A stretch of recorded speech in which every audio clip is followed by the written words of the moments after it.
और मैं सॉरी क्यों बोलूंगा?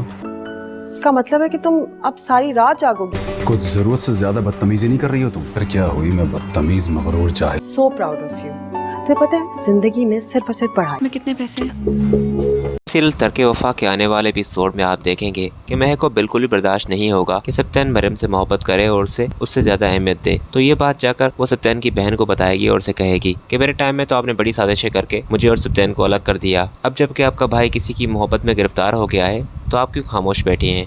तो वो उसे कहेगी कि नहीं, मेरा भाई किसी से मोहब्बत नहीं करता, अगर ऐसा है तो वो सबसे पहले मुझे बताता। जिस पर दोस्तों वो उसे कहेगी कि सप्तान अब आपसे दूर जा रहा है, तभी तो उसकी ज़िंदगी में क्या कुछ चल रहा है उसे आपसे शेयर नहीं करता। जिस पर दोस्तों वो बहुत ही परेशान हो जाएगी। तो महक उसे कहेगी इससे पहले कि वो शादी करके उस लड़की को यहाँ पर ले आए, बेहतर यही होगा कि आप उससे पहले उसे उसकी ज़िंदगी से निकाल दें। और फिर सप्तान की बहन सबसे पहले जाकर ऑफिस में मरियम से मिलेगी। मरियम काम कर रही होगी तो वो उसे कहेगी कि तुम हो मरियम? तो वो उसे कहेगी हाँ, पर आप कौन है? तो वो उसे कहेगी जिसके भाई को तुमने फंसा कर रखा हुआ है, मैं उसकी बड़ी बहन हूँ।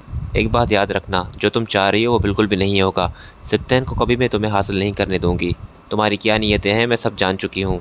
मरियम से कहेगी कि आप मेरी इंसल्ट कर रही हैं और मैं अपनी इंसल्ट यहाँ पर बर्दाश्त नहीं करूँगी, मैं यहाँ पर सिर्फ काम करती हूँ।